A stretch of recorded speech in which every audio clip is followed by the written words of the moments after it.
Good morning and welcome to First Things First. I'm Jenna Wolfe. That's the Hall of Famer, Cris Carter. That is Nick Wright. Good morning, boys. It is Friday. We made it to the end of the week. We made it to the beginning of the NFL playoffs. Yes. 'Twas the night before said playoffs in the NFL, and here we are. An amazing weekend to preview, and come tomorrow, everything that happened in the regular season gets tossed. Everybody gets a fresh slate. Tabula rasa, as you would say, Nick Wright. I don't know what that means, so I don't know if I would say it, and but for okay. Dallas, that's important. She writes her own material. After a rough 3-5 start to their season. Mangini knows what I'm talking about. For Dak Prescott and Ezekiel Elliott, a lot of pressure on these two, both in the playoffs for the second time in their careers. Last time, they couldn't get out of the first round. This time, they'll hope to do that against a very good Seahawks team. Here's Dak Prescott on what's at stake this weekend. I don't pay attention to any stat but wins and losses. So when you say success of a quarterback or a quarterback success, depending on what they do in the playoffs, I think that's where the checks get written and they make their money, to be honest. Our job is to win, no matter what happens, no matter how you play individually. At the end of the day, it's to get the job done. Excited for my opportunity to be obviously back in the playoffs, missing it last year, but excited for this team and just knowing what we've got. The reality of the playoffs is this. Everybody's record 0-0, and you want to go 1-0 every week. And I think more than anything else is you just got to play with a clear head and go out there, and hopefully we can do that in the playoffs and do some special things. All right, CC, let's dive into this one. What do you think, in your opinion, is the key to this matchup between the Cowboys and Seahawks? A lot of people will have this as the key in the playoffs. It's got to be turnovers. And it's just not because it's an NFL playoff game, but it's the opposition, who you're going. More teams are more apt to turn it over, especially based on who carries the ball for them or whoever their quarterback is.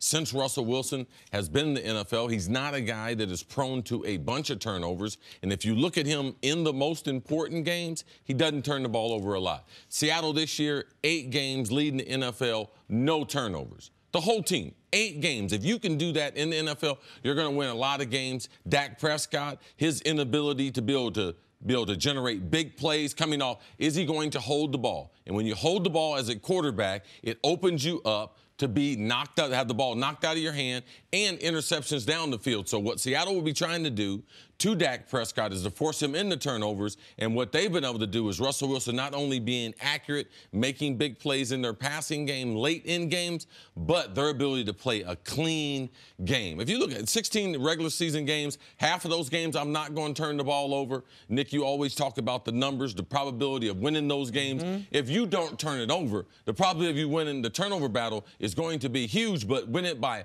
multiple turnovers, which I believe is the big thing. And when you start winning it by 1, the percentages are there that you're going to win predominantly most of the games. But by 2 or 3, you win basically all of them. You're going to win 75% of those games. So that's the reason why I believe it's the key to this game. Dak trying to have a clean slate, because I believe Russell Wilson will not turn the ball over in this game. And if turnovers are the key to this game, that tilts heavily in Seattle's favor. They are #1 in the league in turnover margin. To your point, they only turn the ball over 11 times all year long. They forced 26. So there's a plus 15 for them. Dallas pretty good, by the way, at not turning the ball over. They were 5th in the league for fewest turnovers, but that was still 17. They average right around 1 a game, and it's because of Russell Wilson, and give the running backs credit for not fumbling the ball. But my key to the game is the Russell Wilson we've seen this year in the 4th quarter going to be the Russell Wilson we see for 4 quarters? Because Russell's numbers in totality this year were very good.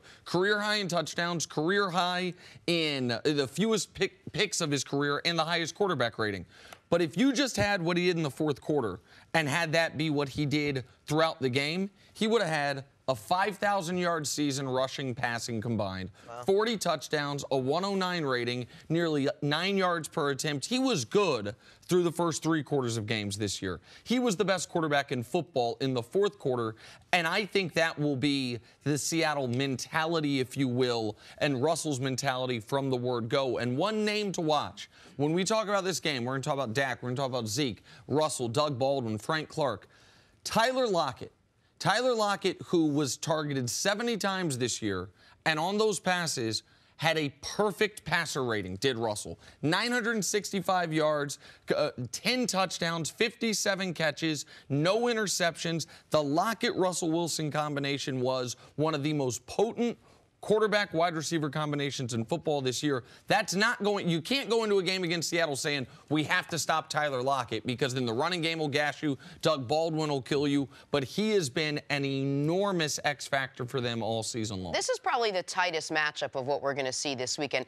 These are two 10-6 teams, two very athletic quarterbacks, two very good defenses. What do you think differentiates the two? Could it come down to coaching, if you will? Well, coaching plays a huge part in it. Also, the adjustments. Are you going to trust Pete Carroll to make his adjustments, or is Dallas and their coaching staff of Jason Garrett able to get Dak and that offense to be able to play at a style that's conducive to that defense playing well? So I believe coaching will be negated on both sides. Even though Pete Carroll has a stronger playoff record, he's a stronger career record, he's a Super Bowl champion, I believe the ability to be able to make big plays. It's hard to sustain drives, 8, 12 play drives. It's very, very rare.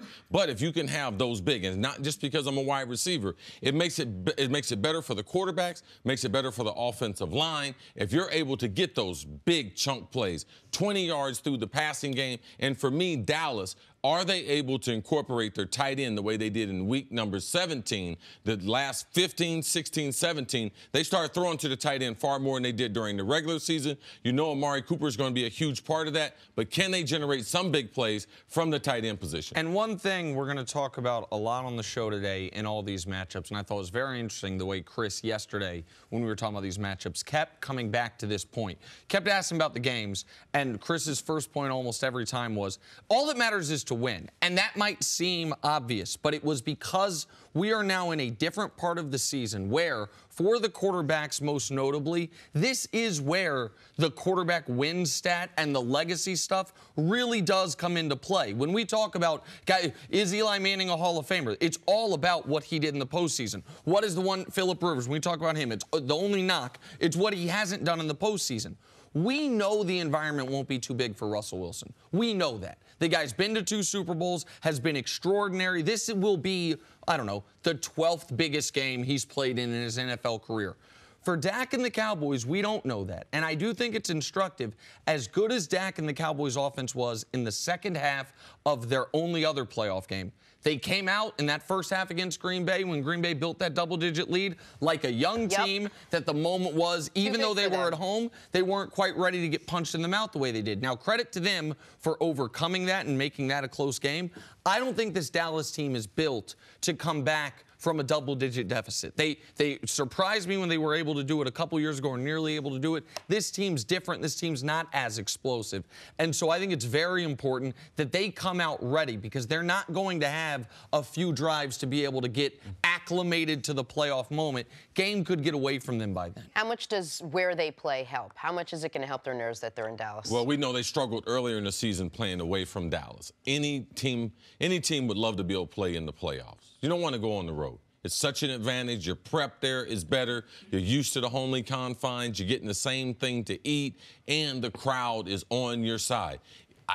All teams are going to be nervous, regardless of what the players say, but you got less nerves at home, because just being in there friendly, and the crowd is cheering for you, and you pull on that energy. Much prefer to be at home than on the road. And I thought one thing Coach Mangini said yesterday that you poked fun at, because he said, all games are going to be the same amount of time, is I thought it was a really good point. This is going to be a short game. As far as both teams loving to run the football, and you're not going to have, how many drives does a team have in a typical football game? Like 10 to 12, right? Yeah.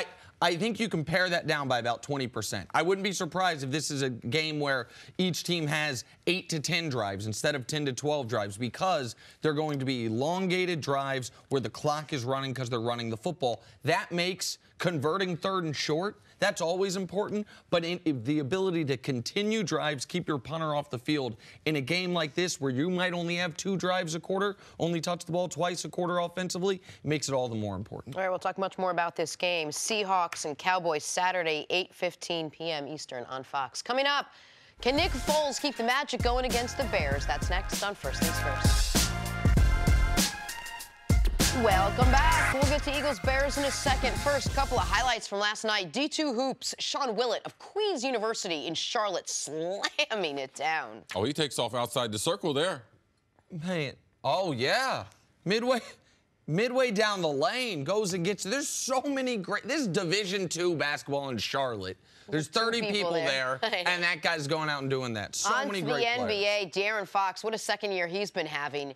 The N1 false. Oh, look at this. I definitely have him in the top 10 athletes in the NBA. Former quarterback, lefty. Man, love Michael Vick. Yeah, I met with him. Do I know him? Yeah. What? Met with him when he was a freshman at UK. Yeah, no big deal. One of the, I've said this before, but I watched him play AAU ball one whole summer down in Houston. One of the fastest players with the ball in his hands I've ever seen. Said he's the fastest in the NBA. He's certainly on that list. Spurs and Raptors, DeMar DeRozan splitting two defenders. Nice night for the Spurs. Triple-double for him. Nice night for DeRozan, a Spurs team that has found a way. They've used mid-range jump shots, something nobody likes, into a top 8 offense in basketball. But not as nice as the beard. James Harden, the game-winning shot to beat the Golden State Warriors. Another fantastic night for James Harden. This is as clutch as it gets. Not only at the beginning of the game, not only the end of regulation, but in overtime, James Harden was special. That's why in yesterday's conversation, I tried to tell you guys got to have him in the MVP conversation. I tried to tell you guys, the Greek freak and man, Giannis is doing this and he's the real unicorn. Man. Okay, that's the real beard right there. You see why he wore the raincoat to the game? Listen, Did you see the green raincoat? Yeah, listen, Daryl Morey's been talking to you. I see, obviously. Moving on. You're big on the Rockets now. Let's go. Moving on. Telling me about how good Harden's been. Magical run of Nick Foles. Even if you think the run stops this weekend when the Eagles face a stingy Bears defense, it's still been the story the last few weeks. Foles has helped the Eagles win their last 3 games, getting them into the postseason. Despite all of his recent success, though, both last year and this year, Nick Foles was quick to give his teammates credit. I'm just a small piece of the puzzle that goes in there and does my job. Always out there playing for my coaches, playing for my teammates. I think that's the key, especially this time of year, is, you lean on one another. We talk about it all the time. So I've been blessed to be a part of a great group of people, and ultimately that's led to success in, the later months and into the playoffs. All right, CC, let's... Like a football. Exactly. I got you, C. Go ahead. When the wind hits it. Go ahead, C. Let us break this one down. How does this Eagles offense begin to deal with this very, very good Bears defense? Well, it all starts with protection. When they put this game plan at the beginning of the week, I can guarantee you, Doug Peterson, offensive coordinator, Mike Groh, what they told him is, listen, man, we got to be able to protect.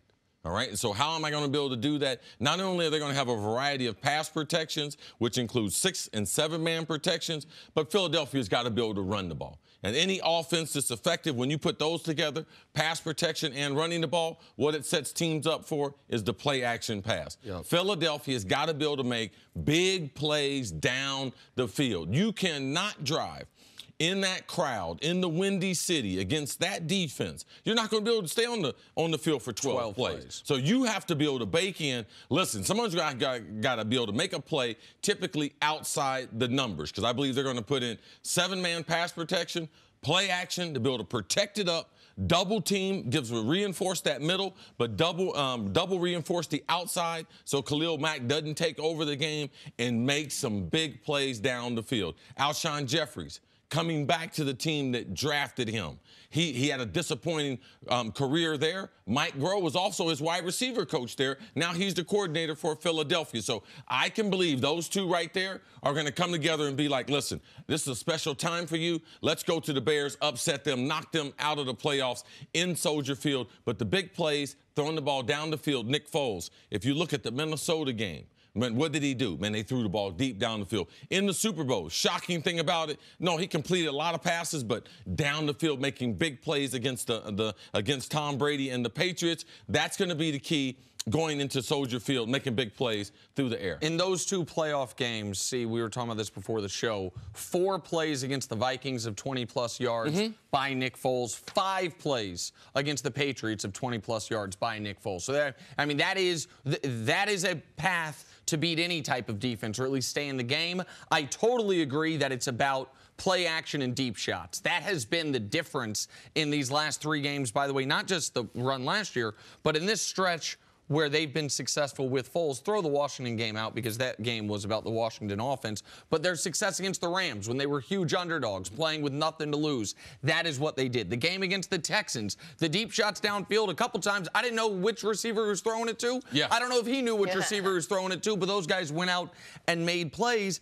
You've got to find a way to use the Bears' aggressiveness against them.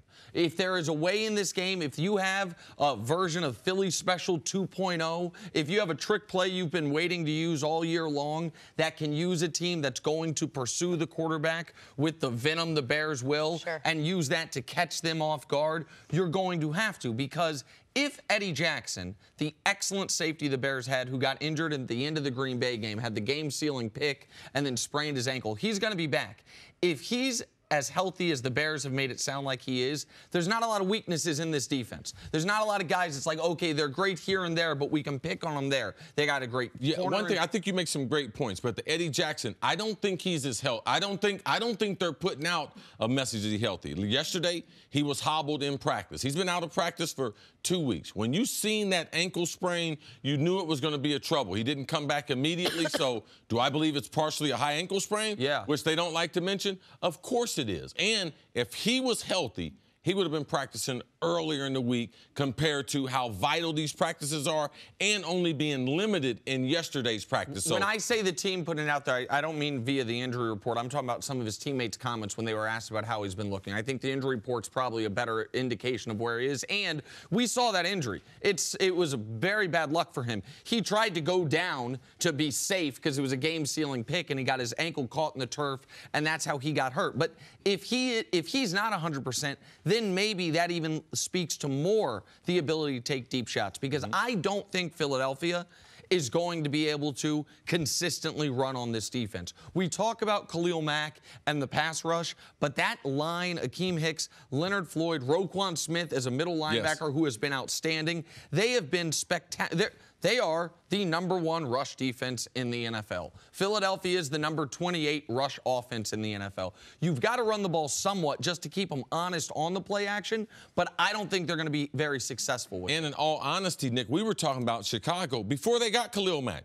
This was already a top 10 defense. Yes. So you are right. Man, this is a big play defense. They got all pro levels at every level, and they do have a lot of speed. They're very, very aggressive. One thing is, I like the point that you make about, man, they're going to have to try to use what they do well against them. Try to counter some of that speed with either a reverse, a pass, or something out of the norm. You know, the Doug Peter aggressive style. Yes. How does he reinvent that in this first playoff game? So I would say the only two question marks on this team are the two faces of this team, Mitch Trubisky and Nick Foles. Mitch Trubisky's been great, but he's had some questionable games this season. Nick Foles obviously started slow. The last 3 games have been great. Which of these two quarterbacks do you trust more? I mean, I think you have to trust Foles more just because not only playoff experience, but because what we've seen. He's played 6 must-win games for the Eagles. He's been an A- to an A+ in all 6 of those games. And Mitch Trubisky, we can go down the list of quarterbacks who ended up having great careers, whose first playoff game was a disaster, whose first playoff game they weren't ready for, whose first playoff game it at least took them a couple quarters to get into. That doesn't mean Trubisky can't play well, but if you're asking me who I have more belief in, the guy who I've seen it from before, I'd have to have more belief in. I'm going to pose a different question. Not which quarterback do I believe in more, and not that I don't want to answer that question, but which quarterback would I rather be? And to me, I'd much rather be Mitch Trubisky, playing with that Chicago Bears, playing at home, and playing with that defense, because I believe there's less pressure on him than there's going to be on Nick Foles. Not because of the rush, but because of that offense in Philadelphia. Man, without a quarterback, man, they're not going to be able to run the ball. So it is all reliant on his ability to be able to make good decisions down the field and to be able to start fast. That pressure right there, I believe, is going to be hard for the Eagles to be able to overcome. So Mitch Trubisky is the quarterback that I would much rather be, because also, if his fastball, say the passing game is off, he can go to his running game. If Nick Foles is off, what do you go to? Oh, there is no fallback plan. He has no curveball. So if he's not hot like he was in week number 17 against Washington, watch out for that Philadelphia Eagles offense to struggle against the Bears. The Bears can win without Trubisky playing well. The Eagles cannot win without Foles playing well. I think that's the kind of distillation of what Cris is saying. The Bears, one of the reasons that I think they can go to the Super Bowl is they have so many different paths to victory. There's the 1-in-4 games that Trubisky looks like an all-pro, and you score 35 points and you win that way. You can win because Jordan Howard and Tariq Cohen combined for 200 yards rushing, you win that way. You can win the way they beat the Rams a few weeks ago, where your quarterback plays in a horrific game and your defense wins it for you. For the Eagles, I think the only way they can go into Soldier Field and upset the Bears is, in addition to their defense playing well, Foles got to make some big plays. All right, let's take a break. Talk some basketball. Coming up, does James Harden have the Rockets back in title contention? Next on First Things First. Tomorrow, it's a college hoops doubleheader on Fox. First, Big Ten powerhouses collide. Number 8 Michigan State taking on number 14 Ohio State. Then it's Big East action as Villanova faces off with Providence. It all starts tomorrow at 11:30 Eastern on Fox and the Fox Sports app. Time for us to go viral. Yesterday, the NBA released their first All-Star ballot count, and Mavs rookie Luka Doncic is second in voting amongst front-court players in the West. Fans have noticed his favorite move is the step-back shot, and he's been destroying opponents with it. So yesterday, he hopped on the gram and posted this meme, which was inspired by Drake's Hotline Bling video. Open threes, nope. Step back threes, oh yeah. Luka embracing the American culture. A little Drake, a little Instagram meme. I like it, see? I like to see what was on his playlist. Like, what's on his playlist. What do you listen to all the time? He's off to a good start. It's just a question. You always get, it'll be interesting to talk to Luka in 5-6 years, because the guys like Dirk, who their exposure to American culture is NBA locker rooms, they always come up a little different and with very unique kind of senses of style, personalities. Luka's been great, man. He's been great, but that's a really cool little thing he did. All right, it is now time for your AT&T wake-up call. The Pro Football Hall of Fame listed its 15 finalists for the 2019 class. Among the headliners, Ed Reed, Tony Gonzalez, Champ Bailey. CC, what do you make of the latest group of nominees? Every year, it's always a great list. They got some guys, first-timers going to get in there. And anytime you have a number of guys, first ballot Hall of Famers, it makes it tight on the rest of the field. But also, watch for a guy like Isaac Bruce to potentially get in. Watch for Ty Law to get more attention. These guys being finalists. It's going to be an exciting. Looking forward to the announcement night before the Super Bowl. One name I was happy to see was a finalist, Tom Flores, one of the first minority coaches in the NFL, was a minority quarterback in the league, won 2 Super Bowls as a coach years ago, was surprised he hadn't gotten in. But this is why it's such a hard haul to get in. Tony is a no-doubter. Ed Reed's a no-doubter. I believe Champ's a no-doubter. So that leaves 2 spots maximum for the other 12 names on the list. And every year there's at least 1 or 2 of these guys that they come on the list, they walk right in. There's only 5 spots. I feel like Tony, Ed, and Champ take 3 of them, so we'll see who the other 2 are. I'm already stressed out now. To the NBA, Kawhi Leonard made his return to San Antonio, and the fans were pretty unhappy with him. Spurs ended up winning the game. Afterwards, Kawhi was asked about the fans and said the media does a great job to stir people's minds. Nick, what was your reaction to Kawhi's reception? I was a little disappointed. I wasn't angry at it, but, I mean, the guy was a finals MVP, was a great, great player for your team. I thought Pop had the right approach, which is, hey, everyone has a right to pick where they want to work. Kawhi picked where he wanted to work, even if he did it a year before he was a true free agent. The credit to the Spurs, though. They punched the Raptors in the mouth in the first quarter, 38-19, and basically ended the game there. A really nice and important home win for San Antonio. Yeah, I thought the organization was first class as far as the way they did it. They did a tribute video before the starters were announced. Toronto did a good thing, but they didn't have the starters run out one by one. They had them all out there as a team, as a starting unit. So that helped take some of the tension off of Kawhi, because he's really not that me, I type of, and have that focus on him. So I thought he would struggle in last night's game. Now, the fans, they're fans. Nick, if you're standing there, you're going to boo the guy. All right, he used to be in the jersey. You're going to be booing. I don't boo. I'm not a booer. Maybe so what are you? I don't know. I don't boo. You get on TV every day and boo people. No. So what is it? I'm not a booer. Okay. I'm a professional critiquer, but I don't boo people in the the All arena. right, you would have been booing just like those. Lies. A fan. More lies from my guy Chris Carter. Moving on, Boston Celtics GM. I'm not a booer. I'll boo Danny Ainge, though. Come on. Had some interesting comments about LeBron James' claim that he's the GOAT. Ainge said LeBron might be taking the, quote, Donald Trump approach with his talk of being the greatest of all time. Nick, what was your very calm and pleasant reaction to this comparison? I thought of what did Pat Riley say years ago Danny Ainge needs to do? I forget. Oh, but listen, Danny Ainge playing with fire now, getting a little spicy in this radio interview. I wonder how these comments landed on the doorstep of Anthony Davis, a guy that Danny Ainge in a few months is going to be recruiting, a guy very close with LeBron.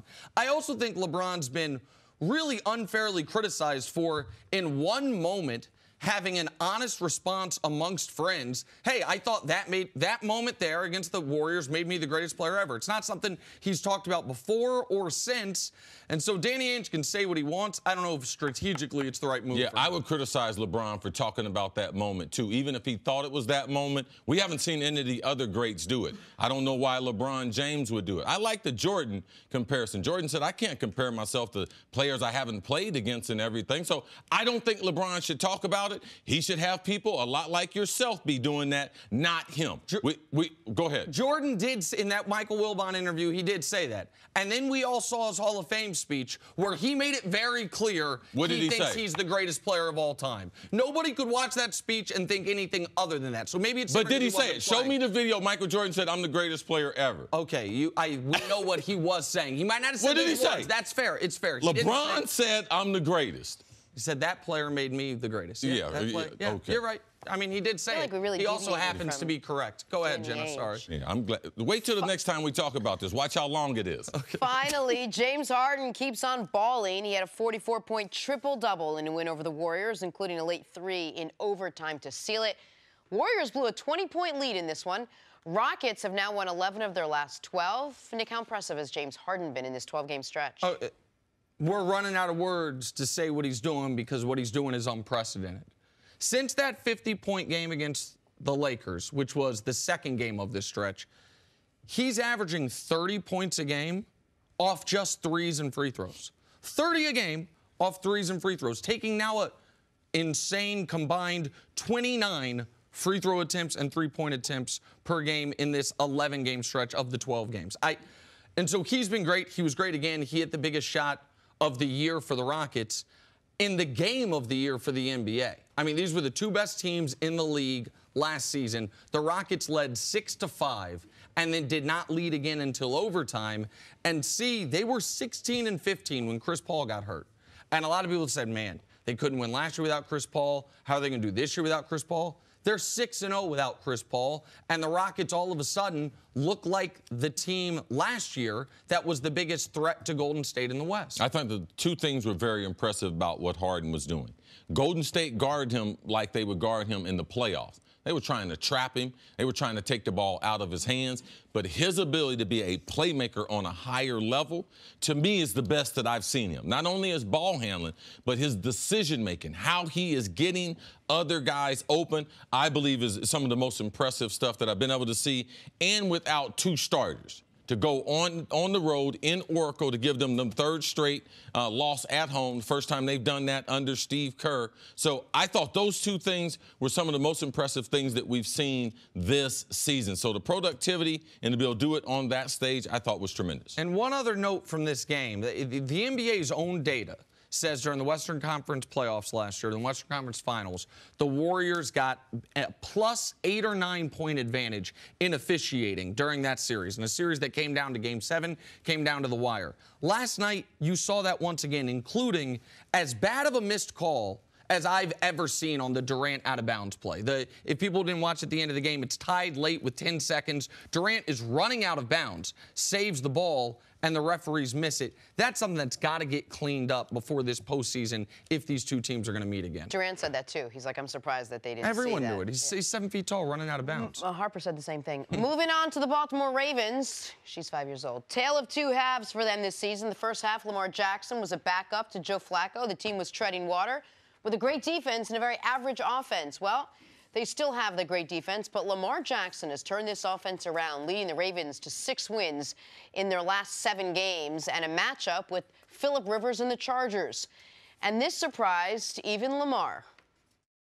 I can't lie. No, I didn't think about it at all. I told him when I came in, I came in to learn. Whether it's this year, next year, I just want to sit out and learn. And I just got my, my ticket in the middle of the season, threw me out there, and, we've been having success. Lamar's going to be the youngest quarterback in NFL history to start a playoff game. Does that mean anything to you? No, it don't. It really don't. I don't really look at it like that. I'm here to play football. I was 21 all year, so this another game for me. All right, CC, how do the Ravens beat the Chargers? Well, the only way they're going to beat him is their quarterback get over his naiveness to the stage of what he's getting ready to play. Because this is no ordinary football game.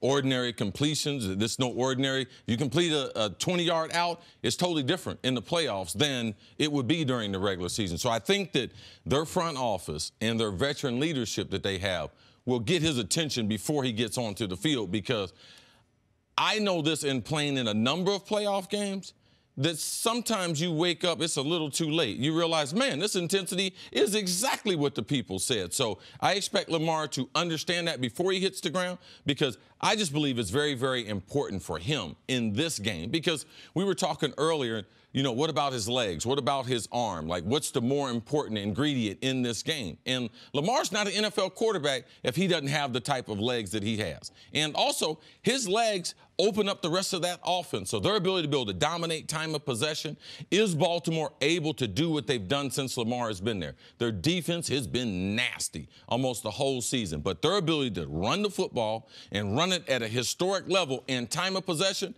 and if they have you only playing 25 minutes and they have the ball 35 minutes, it's hard to impossible to win an NFL game. So, Lamar, it's very important. This game is very important. Time of possession, watch the playoff. Watch the teams that win and watch time of possession. If they're able to duplicate what they've done during the regular season, we will see Lamar Jackson and we will see this Baltimore Ravens team advance to the divisional round, which this is a talented football team that caught fire at the right time. Since Lamar took over for the Ravens, this is, to me, a jarring number.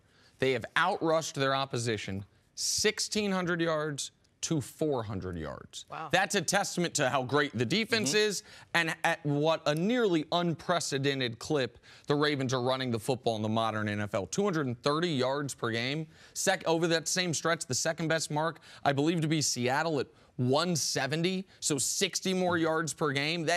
We know what their path is. I thought before the show, when you and I were talking about this game, you said something really interesting, which is Lamar is going to see some of the most basic coverages of any guy out there. He will have the easiest looks of all the 12 quarterbacks in the playoffs. The defense will be the simplest. So explain why that is. And the reason why is because he's a running quarterback. You have to be very, very disciplined. They're not going to be real exotic in their coverages and in their blitzes, because if he gets out of the pocket and you're playing man-to-man and your backs are to the defense, those type of coverages, you're going to eliminate those type of coverages. So what do you want? You want to make it very, very basic, all right, for your guys so that they can play fast to negate his overall speed. So that's what I look for the Chargers to be able to do. They're going to play some basic coverages, and their fronts are going to be basic so that everyone stays in their lane and remains disciplined. Sometimes there's a matchup in the playoffs where two teams played earlier in the year, and it's kind of irrelevant. I think Cowboys-Seahawks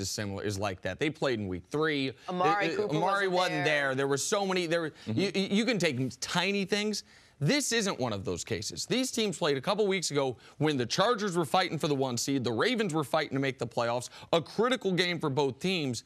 And going into that game, I thought Derwin James, the do-everything safety for the Chargers, could have a huge impact. He didn't have as big of an impact as I thought he would, and certainly as the Chargers needed him to. I still think Derwin James is a player to watch in this game, especially now having the experience going up against him. But the takeaway from that game was the Chargers' offense total inability to move the ball whatsoever. They had one touchdown drive. That wasn't even a drive. That was after a Ravens turnover inside the 20-yard line. Phillip Rivers and the Chargers' offense was totally stymied by this Ravens defense. And that was, by the way, in Los Angeles. Now they're going to be in Baltimore. It's going to be colder. It's not supposed to rain, but weather is a bigger factor for no other reason than the temperature the game's going to be played at.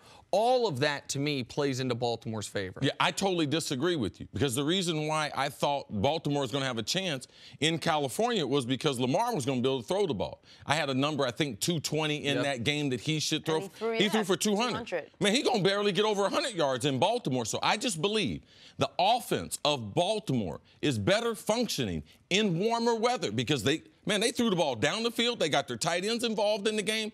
When you come back to the East Coast, I believe it's totally different. Who do you trust more? Which offense do you trust more? I believe Melvin Gordon's going to be healthier, and I believe that Keenan Allen is going to show up. He's one of the best receivers, Pro Football Focus, the top 5 receiver. He hasn't had that big stage, and he didn't play well in that Baltimore Ravens. So for me, I'm on the other side as far as Nick. I believe, which one of these offenses do I trust in any type of weather?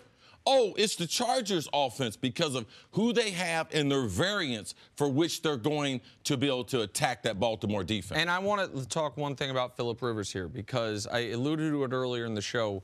This guy's regular season resume, you can put up against almost any quarterback that's not one of the 5 or 6 greatest quarterbacks ever. Certainly any quarterback of the era other than Brady, Manning, and Rodgers. But his postseason resume is very limited. And since LaDainian Tomlinson left the San Diego Chargers at the time, his postseason resume is essentially non-existent. He had the great moment where he fought through a torn ACL, played an AFC championship game on a torn ACL, and that's the highest up the mountaintop he's gotten. This is the best Charger team he's been on since those 14-2 Charger teams under Marty Schottenheimer. This is, despite they have the tough road as far as being the 5 seed and having to go on the road, this is the best chance Phillip Rivers has had to rewrite that playoff resume, create a playoff legacy in the better part of a decade. I really am interested in seeing how he plays. It's a good team, good coach, good defense, and now we're going to see how Phillip Rivers goes up against a great defense. And even though it's a lack of experience, playoff experience for Phillip Rivers, he's still the more composed of the 2 quarterbacks. He understands how big the stage is, much more so than obviously Lamar. Yeah, he's going to take the game with more composure. But as that clock begins to go tick, tick, tick, tick, tick, his career is going tick, tick, tick, tick, too. So Lamar might be a little more cavalier, being like, man, this is Baltimore. Hey, I'm going to be started here for a long time. I'm going to be back. Phillip Rivers, I mean, you can count in your right hand the number of times he's going to be able to, and how long will he have this kind of talent surrounding him? All right, let's take a break. Coming up, are Russell Wilson and the Seahawks just too much for the Cowboys to handle? That's ahead on First Things First. Welcome back to First Things First. Head coach Eric Mancini is here. Hey, We're Coach. on TV. Okay. Sometimes I need a little ding-ding reminder. What do you always say? Just, Jenna, I don't want to distract you any further. I talk about that you get distracted by squirrels that don't exist. That's what I say. That's what Nick? Wait, squirrel. That's what I say. That time, Jenna forgot the name of the television show and fell out of her chair 3 seconds before. Yeah, with a dress on and pumps. Wow. Anyway, here I am, and here's Coach Nick, and we got ourselves a Chris card, and we're going to start reading. If you put your money on Andrew Luck this year, you've made quite a return. That's because he made quite a return. After missing all of last year, he's got the Colts in the playoffs with a 10-6 record. He'll face a familiar foe, though, in the Houston Texans. Colts split the season series with them this year. Luck, in all his gosh dang exuberance, said after all he's been through, it's nice to be back in the postseason. And I'm having fun, and to me that's the most important thing. And the fact that we get to go play another game in the playoffs and see what we can do, that's stinking awesome. And I think a small part of us understands how special it's been so far. And I said this afterward, fulfilling. You know, I feel this season in a sense that every game has been fulfilling, but satisfied? No, not at all. I mean, we know there is work to do, and we know that it starts with today. It starts with getting better today.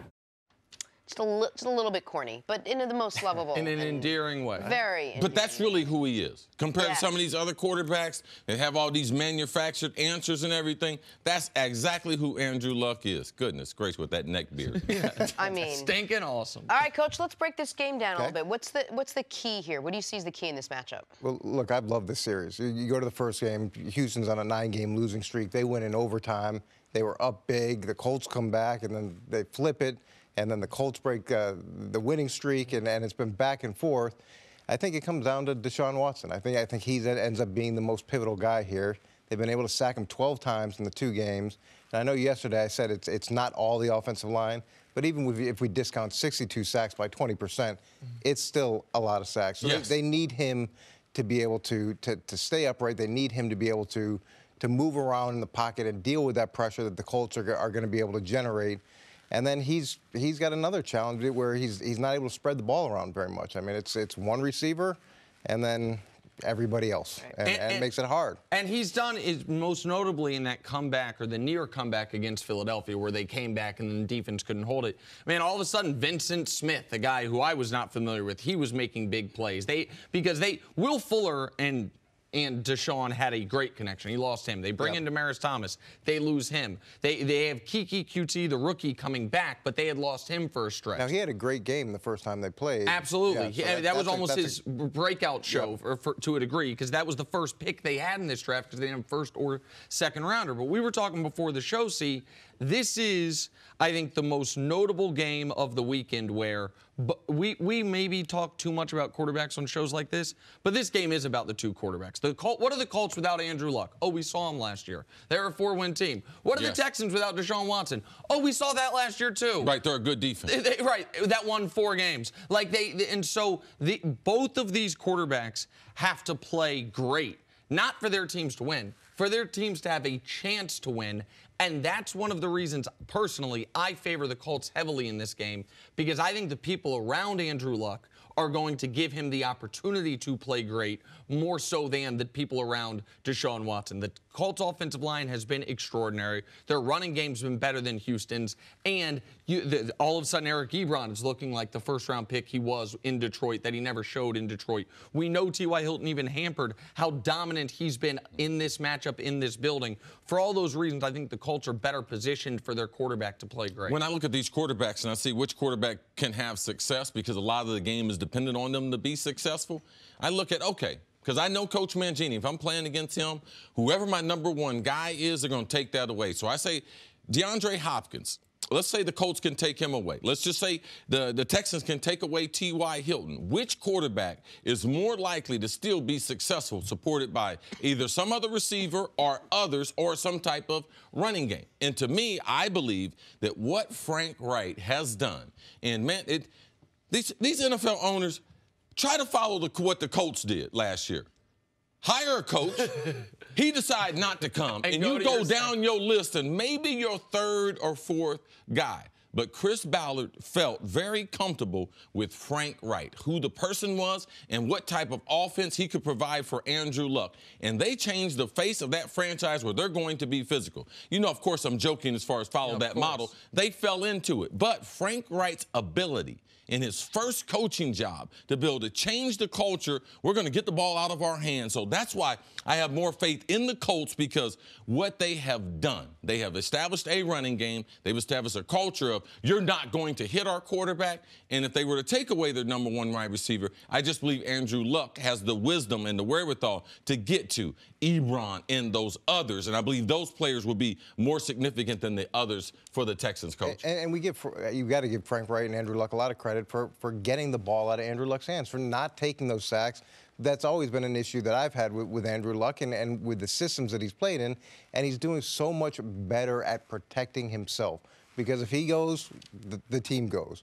And you see the force multiplier component to Andrew Luck, where a guy like Eric Ebron, who didn't do anything or who struggled for as long as he did, now comes back and has this breakout season, and he spread the ball around to a lot of guys. That, to me, is the biggest challenge for Romeo Crennel. Is okay, you got to take away T.Y. Hilton, but he does a nice job of distributing it to other guys, to the 2nd and 3rd option. And there's got to be an element, too, of disguise and trying to make him make post-snap reads. You also can't start 1-5 and be in the tournament if your team hasn't been outstanding on both sides of the ball during this stretch. During this stretch of winning 9 of 10, the number 1 scoring defense in the NFL is the Indianapolis Colts. So all of a sudden, and that, I think that would shock. That's a phenomenal. Well, no, people don't know that. And the only reason why they'll be like, just to take a little, like they think they know more football. That's a shocking stat it's a shocking, the number 1 point differential team, meaning who's outscored their opponent by the most. the Indianapolis Colts. It's why the Texans cannot be thrilled this is the team they drew. It's one of the best years in their short franchise history, the closest they've come to a bye in franchise history, and you get the hottest team in the league right now coming into your building, and a team that's played there every year that building's been in existence and has had enormous success there. But that being said, they also know each other really well, and these games come down to 3 points or overtime. So as unlucky as it may seem, having that firsthand knowledge, to me, that's an edge. It helps you prep. It helps you prep. And look, Matt Eberflus does a nice job, and he has done a nice job, defensive coordinator for the Colts, and he's creative, and he did a lot of creative things the last time they played. It's going to be interesting to see how Deshaun reacts to the new wrinkles this week. How important is the last quarter of the regular season for two teams that are now in the playoffs with that momentum? Because one of these teams is just steamrolling through. People say, well, is momentum real? Nick and I, we were going over the playoff teams. This is crazy. And the numbers of hot teams, like Nick asked me, well, Chris, can you remember the last time? I was like, no. Typically, you have 3 or 4 teams stumbling. I mean, they need a glass of water into the playoffs. Not in this year's Every case. team that's made the wild card round that's playing the wild card round had slow starts and spectacular finishes. I'll go through it quickly. The Bears have won 9 of 10. The Eagles have won 5 of 6. The Cowboys have won 7 of 8. The Seahawks have won 6 of 7. The Chargers have won 5 of 6. The Ravens have won 6 of 7. The Colts have won 9 of 10. The least hot one is the Texans, who have won 11 of 13. Can you write that down in your notebook so next year when we're talking about this, you understand this? Put a big note. I shouldn't strike slow routine. start does not equal out of playoffs. What those numbers mean in this new NFL, there's a lot of teams going to come out of training camp going to scramble. But in this new NFL, your team can recover because you can use that month of September, the Belichick way, the New England way. That's what that number shows right there. If you get off to a bad start, you can recover and build your football team. Yeah, and you got to figure out who you are and who you need to be. And the good coaches and the good teams are able to do that. All right, got to take a break, Coach. Stick around. Coming up, what do the Cowboys need from Dak Prescott to take down Seattle? That's next. This is First Things First. Back here with Coach Mangini, and back to that magical run of Nick Foles. Even if you think the run stops this weekend when the Eagles face a stingy Bears defense, it's still been the story the last couple weeks. Foles has helped the Eagles win their last 3 games, getting them into the postseason. Despite all of his recent success, though, both last year and this year, Nick Foles was quick to give his teammates credit. I'm just a small piece of the puzzle that goes in there and does my job.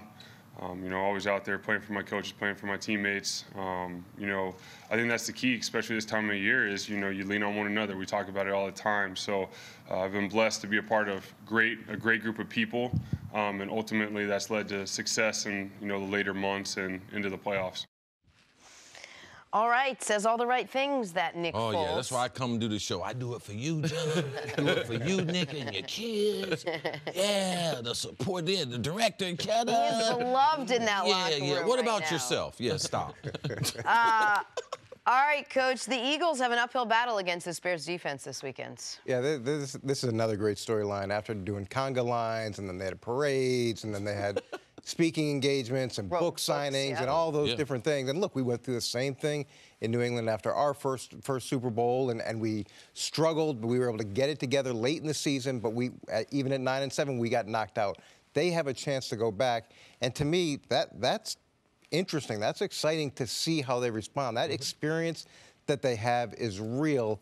And they're back to that underdog mentality that served them so well. They're back to Nick Foles, which served them so well. So it's going to be interesting to see. Now, they have to handle Mac, and the way they're going to do that is with a lot of different approaches. They're going to have to chip him with the back. They're going to have to use the tight end to help him chip him as well, maybe bring a receiver in to blunt them. You got to use screens. You've got to use draws. You've got to alternate the passing attack with short passes.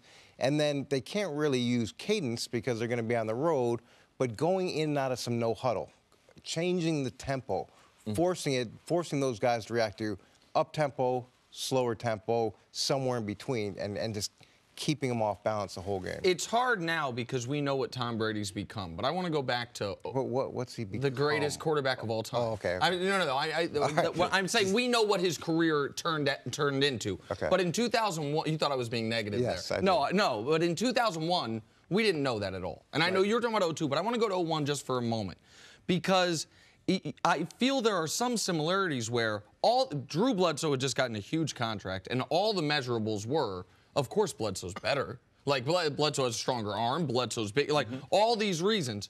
But it did seem like the team was playing better with Tom, and at some point, Drew got healthy and could have been reinserted into the lineup, and they obviously decided to stick with Tom, and it worked out brilliantly. Are you seeing anything about the Eagles, non-Nick Foles, that for some reason or another, they are playing better as a unit, as a team, even defensively, over this stretch since he's been inserted? That's where Jenna is magical. It seems inexplicable that guys unrelated to the quarterback are playing better since the quarterback change has happened. I don't think it's inexplicable as much as understanding where you are in the season, and you think that you're going to show up after you win the Super Bowl and beat everybody. You think that there's going to, like during the regular season, there's going to be some games where the opponent doesn't give you their best shot, but it's every single week you're dealing with that, and then suddenly you've got a chance to be eliminated from the playoffs, and collectively you say, look, we got to stop this. Desperation. We have got to fix this problem, and they've got enough veteran guys and leadership and people that could stand up and say, okay, we're going to take a run at this, and it's got to be meaningful. So you're saying even if Carson Wentz was at the helm, this is how this team would have stepped up and played? You really feel like they'd be in the exact same position? That there's no intangible, there's no mystic to it. It's just that the guys realized they were up against the wall. Well, sometimes if you feel like you have a magic charm or just like a placebo, But I only ask believe because in it. And the Eagles used that lure that last year that we're up against something. No one believed. Like they needed something else to help. What Coach and I believe in is through all the years we know it's a team game. And we know the quarterback needs to be supported. And when you have a backup, you have to do other things to be able to support that quarterback. He knows that Carson Wentz is far more talented. But do they call the game the same? And how do the other guys respond? Carson Wentz is not responsible for them having the type of struggle that they had. Man, their defense was bad. Their offensive line was average. They had no running game. And it seems like the team has built momentum at the right time, and because Nick Foles at the end, yeah, he was part of it, but we don't believe he was the force multiplier. If the offensive line was playing better, we believe they would have won 11 or 12 games with Carson Wentz being there. So the play calling, the other supporting characters around the quarterback have supported them. This is the ultimate team sport, and you have to support the quarterback. If they had supported Carson this way, they would have been fighting for the number 1 or number 2 seed, which they were doing last year when Carson was healthy. And one thing you mentioned about this game in particular, that is something Nick Foles never had to deal with during the playoff run and hasn't had to deal with during this 3-game winning streak, which is the element of having to go to the silent count, the element of having that type of crowd to where forget the fact that you're playing the best defense in football, but your offensive line is going to be a tick slower on the get-off because of the silent count and dealing with that. And I don't know how that Eagles-Vikings game, which ended up being a blowout, would have gone if it was in Minnesota. And Minnesota's defense last year, as good as it was, in my eyes, not as good as this year's Bears defense. And didn't come into the game playing well. People tend to forget, in that playoff game before the Minneapolis Miracle that they got out of that game, the Eagles should have been playing the Saints. The Saints scored 24 points in the second half against that Vikings defense and had over 200 yards. So the Vikings defense that they saw was not on the level of this Bears defense that will be taking the field. And I think just going back to Carson Wentz versus Nick Foles, the players in the locker room, they like Carson Wentz, and then they see his skill set, just like Cris was talking about. But they know that Nick Foles can win in big games. So there is that element of buying into that to some degree. There's buying into the difference between another backup. Because when you come into the locker room and you know your starter's hurt and your backup doesn't have any experience and he's a normal backup, that he's inconsistent, he's prone to interceptions, and regardless of what the coaches say, the whole game plan gets changed because that guy's not as good. Nick Foles, because he was a starter and now he has had some playoff success, you don't see the drop-off in the attitude of the other 52. Because you don't have more confidence in him than you do Carson Wentz. You have more confidence in him than you do, who's the other guy? Studfeld? Or Chase Daniel, the backup in Chicago, anything. Yes. But I also think, and tell me if I'm wrong here, but I've heard you talk enough about quarterbacks all year. Quarterbacks were having great years. but have not yet played in the postseason. And you always say, I'd like to see them in the postseason. No matter how good you think Carson Wentz is, until he's healthy in a postseason game, there's, tell me if I'm wrong, going to be a yeah but with him that you need to see that has been removed with Nick Foles because of last year. Yeah, I'm a big believer in that. I've seen a lot of guys who go through the regular season and put up ridiculous numbers, and they're playing loose, and then suddenly when you up the ante, when you up the tempo, when everybody's at an intensity level that you're not used to, they're not the same guy, or they wilt. And until you see them do it in those big moments, you just don't know if they can. We talked about this yesterday. Which team of all the 8 teams that they're playing this weekend has the least amount of playoff experience? Chicago Bears. 13 players, total of 44 games. Yeah, so he may be a backup quarterback, but at least he's got a little experience there. Coach, we'll see you later in the show. Coming up, what do the Cowboys need from Dak Prescott if they are going to beat the Seattle Seahawks? That's next. This is First Things First. Tomorrow, it's a big showdown in Dallas as Russell Wilson and the Seahawks take on Ezekiel Elliott and the Cowboys in the NFC wild card game. All starts at 7:30 Eastern, 4:30 Pacific tomorrow on Fox and the Fox Sports app. We'll get to all the wild card matchups in just a second, but first, D2 basketball. Sean Willett of Queens University in Charlotte dunking on the entire Virginia Union squad, basically. Man, just the athleticism and the overall talent level of young people playing basketball. My son plays junior college basketball, and you see guys just that can do stuff like this. It is, I mean, there's 12 people in this gym. This guy's dunking from midway up the lane, see? A lot of brothers on that court. On to the NBA. De'Aaron Fox, second-year player's been having an awesome season. Gets the N1 to fall. Nick, we were having a conversation. Is De'Aaron Fox the fastest in the NBA, baseline to baseline? With the ball in his hands, I was trying to think. Ish Smith, a guy nobody cares about, is on that list.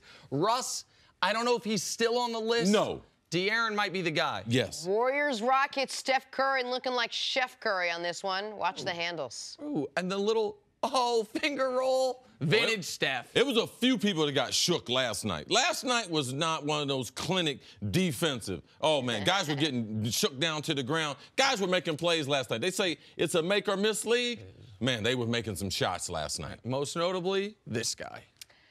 Here it is, James Harden, the beard, game-winning shot to go along with a great night of basketball as the Rockets beat the Warriors. Down 2, on the road, 2-time defending champs, Clay on you, Draymond coming to help, in your eye.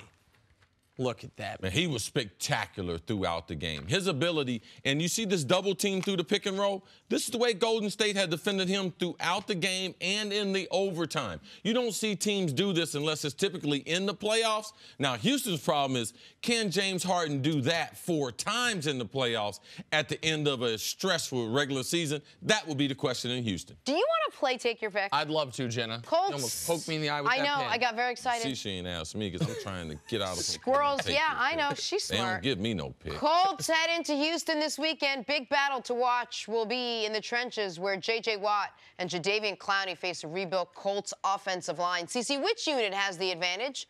Colts O-line or the Texas front 7? Jen, I got to go with the offensive line. And the reason, not because I just believe in their overall ability, and Quentin Nelson playing the left guard, if you don't know anything about interior line play, put your eyeballs on this rookie. Because you're talking about changing the game, but their philosophy, not only their talent. Frank Wright has changed this organization. They have a conscious effort to get the ball out of the quarterback's hands. So for that, because of the coaching, I'm going with Frank Wright in that offensive line. I totally agree. Their guard-center-guard combo is the best in football. So when Luck does face pressure, it's not up the middle. It's pressure you can deal with on the edges.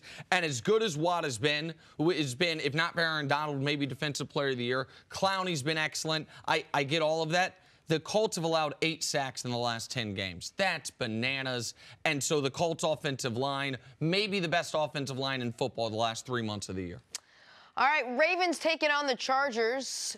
So these two teams squared off in Week 16. Lamar Jackson leading Baltimore to a win in Los Angeles. Jackson had a season high in passing yards and passer rating in that one. See, you called that.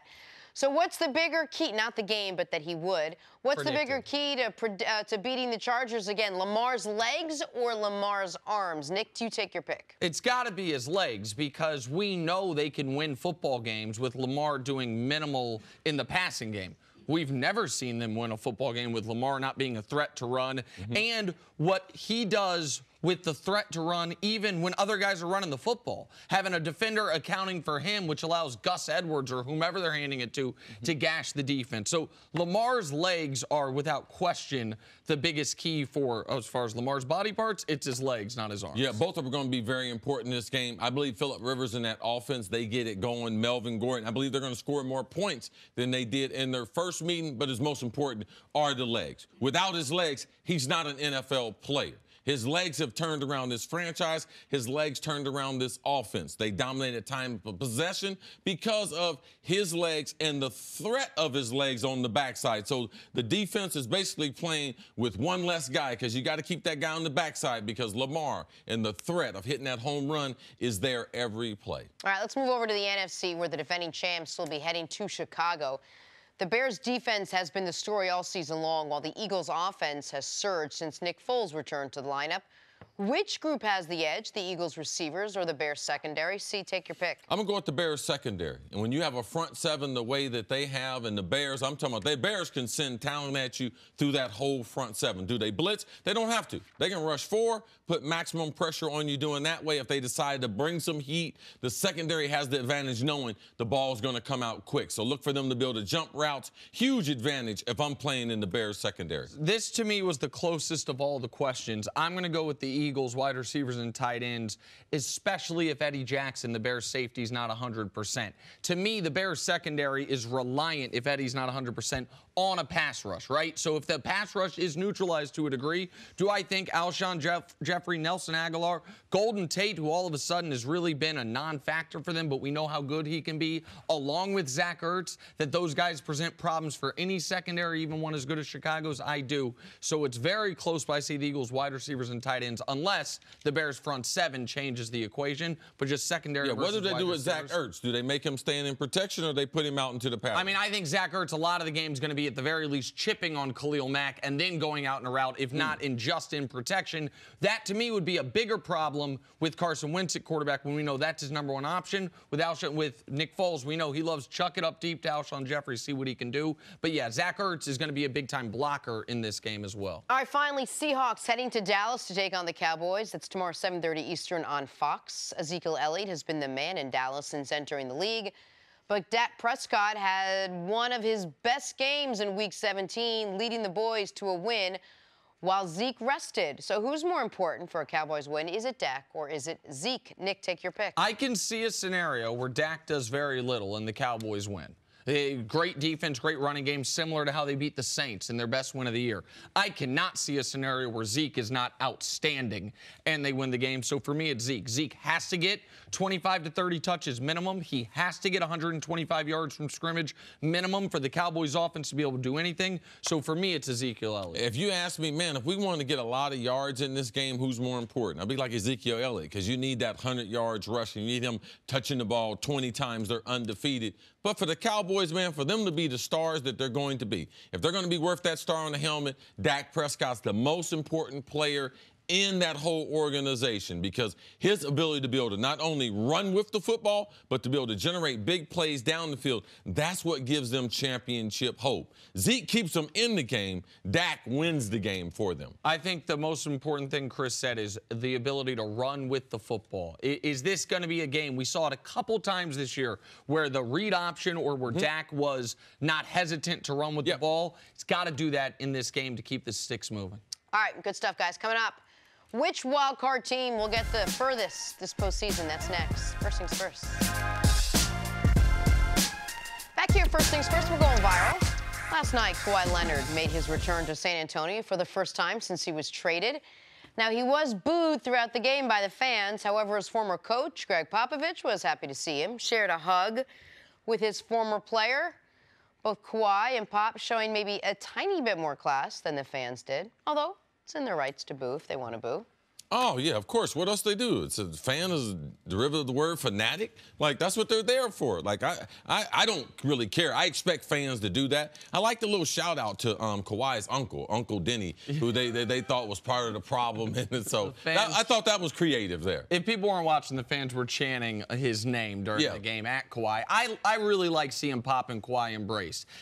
I know you had been reporting last year throughout this. The problem was with Kawhi was not with Greg Popovich. They were in communication with each other the whole time. And it would have gone against really who Pop has been throughout his career for the beef to be with him. So it was nice for everyone to get to see them embrace at the end. Saw that vintage Kawhi smile. And a great win for the Spurs. A much more, I thought, emotionally important win for them than it would have been for the Raptors. Raptors having a great year. Yes. It was a great win for the Spurs. Time now for your AT&T wake-up call. James Harden just keeps balling. He had 44-point triple-double in a win over the Warriors last night, including a late three in overtime to seal it.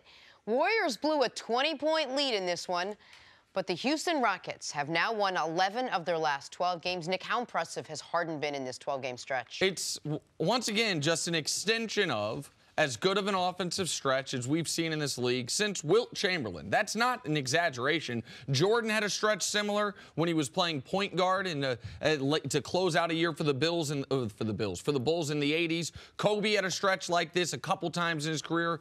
It's unbelievable. The team has gotten itself right back in the thick of it, and they're doing without Chris Paul. And yesterday, given the opponent and the game winner, might have been his best game of the year. Yeah, and to be able to do this, you have to be in great cardio shape. So for me, him having the ball as much as he's got it, orchestrating the offenses, the assist with the points is phenomenal because it's not like he's just shooting the ball. He's either getting it in the hole or setting his teammates up that they can make an impact on the offensive end. It's the best offensive basketball that I have seen since Michael Jordan. Wow. All right, Celtics general manager Danny Ainge had some interesting comments about LeBron James' claim that he's the GOAT. Ainge said LeBron might be taking the, quote, Donald Trump approach with his talk of being the greatest of all time. Nick, what was your reaction to this comparison? Danny Ainge playing with fire now. I do believe Danny Ainge still in the recruiting business, most notably going to be recruiting, the brow. Davis. Thank you, Anthony Davis. So you summer. think it might affect him if he says LeBron is delusional? I think comparing, I think Donald Trump doesn't necessarily have the highest approval rating amongst the guys that Danny Ainge is going to be recruiting.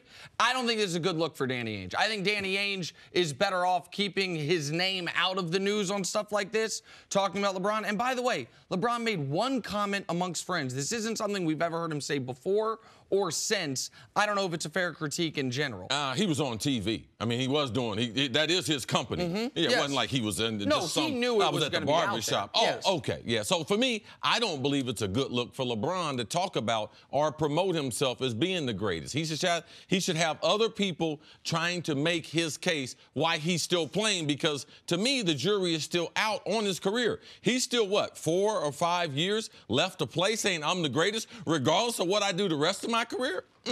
That to me is a little, that's a little narrow-minded, not necessarily the type of stuff I would want the GOAT to be talking about, if he was the GOAT. All right, let's move on. The Pro Football Hall of Fame listed its 15 finalists for the 2019 class, and among the headliners, Ed Reed, Tony Gonzalez, and Champ Bailey. See, what do you make of the latest group of nominees? It's always an exciting time of the year to see those 15 finalists. We know that day announcing your name will change your life.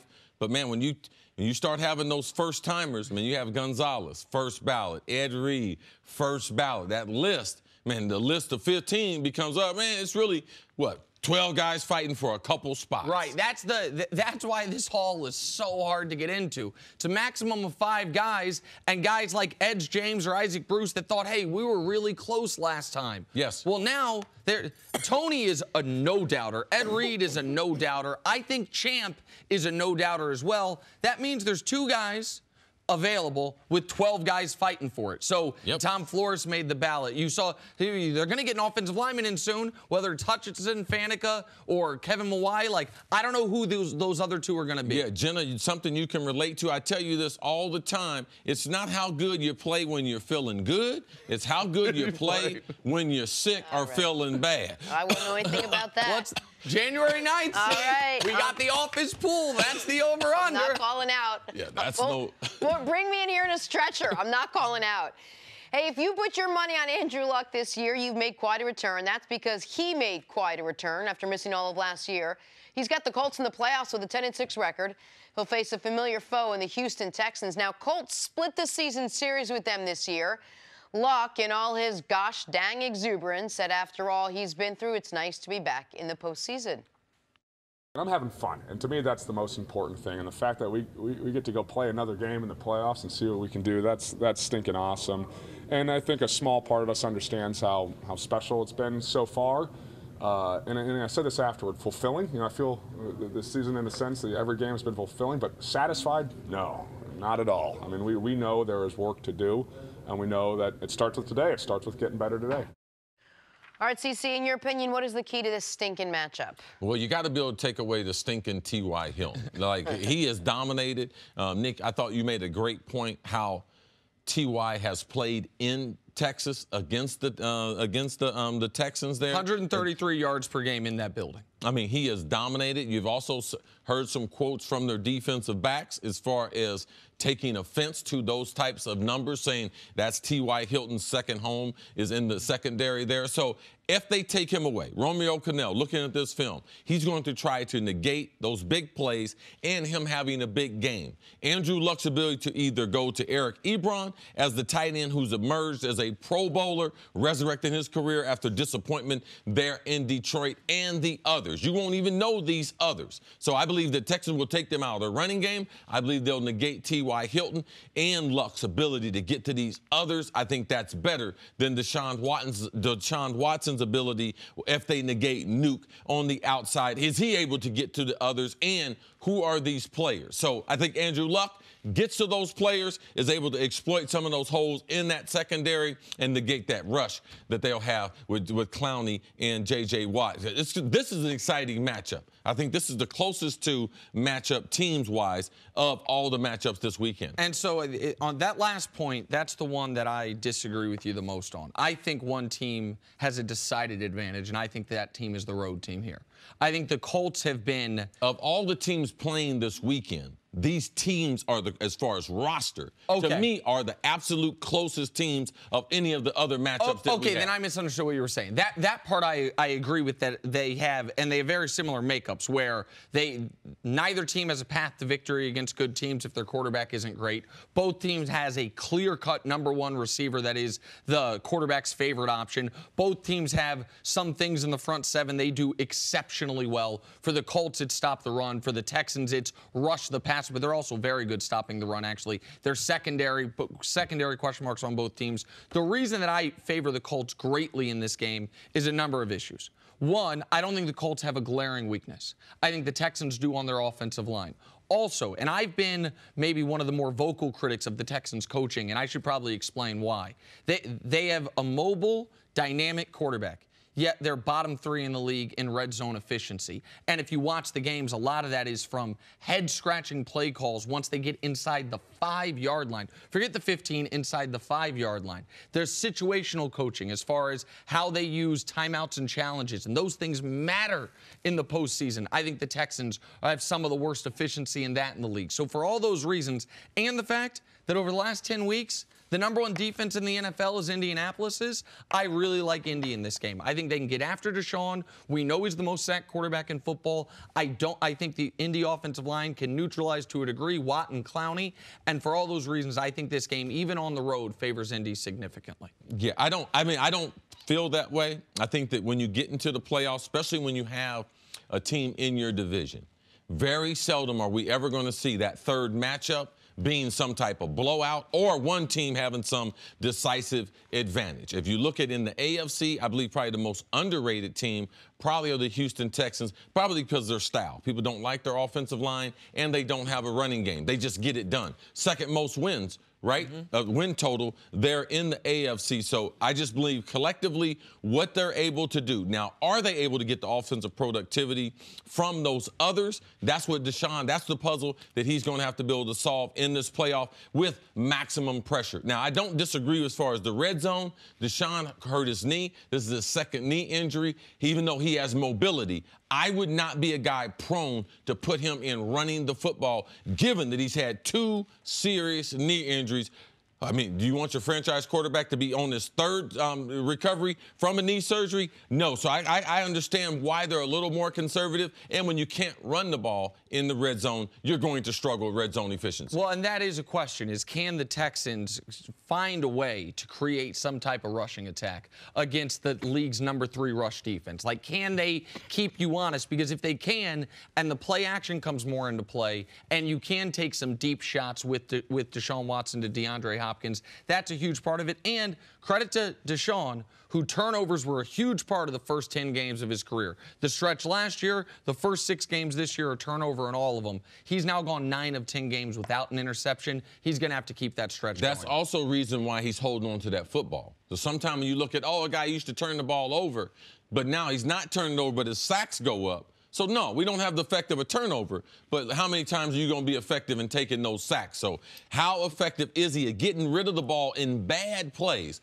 free runners in the backfield? The play is off schedule. Not a completion, but just not a negative play. All right, time now for Nick's favorite segment. It's called Nick's Picks. Last year, the Eagles surprised everyone, marching straight through the playoffs to win it all. But who will take home the Lombardi Trophy this year? Nick thinks he knows, and he's picked every game. Let's start with the AFC, Nick. All right, we've got an AFC bracket if we want to show America. We'll start with the game we just talked about. Colts-Texans, not surprisingly there. I like the Colts to win that game as a road team. And the other wild card game, the Ravens, I think, duplicate, not as dominating, but duplicate what they did a few weeks ago in beating the Chargers, so Ravens and Colts advance. That sets up some outstanding divisional round games. I think the Chiefs at home are able to handle Andrew Luck and the Colts. I do not think the Patriots at home can handle the Ravens defense. I think it sets up with a Ravens-Chiefs AFC Championship game, a rematch of a great game we saw a little over a month ago, a game that went to overtime. I favor the home team, Kansas City, there. See, there's my AFC bracket if you have any thoughts.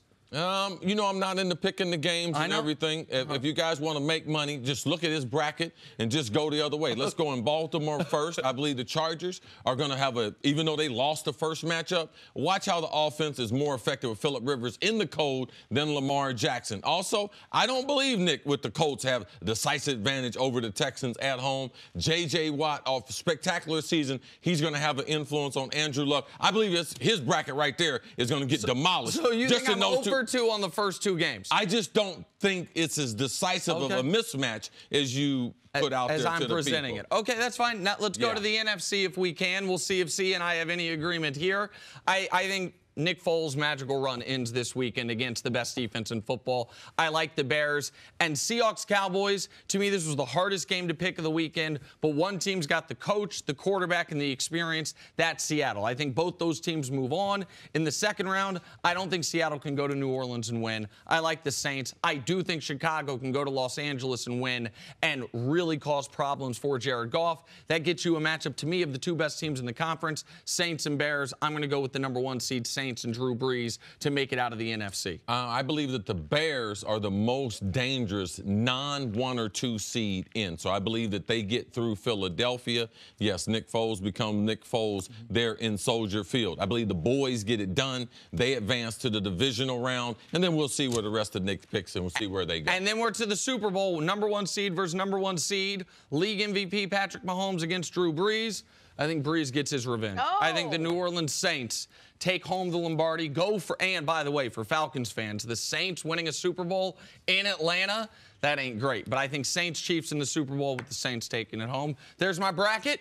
We'll see how it goes. I'm trying to go 11 for 11 this year. I don't think I quite went 11 for 11 last year. We'll see how it goes, see. All right. Anything?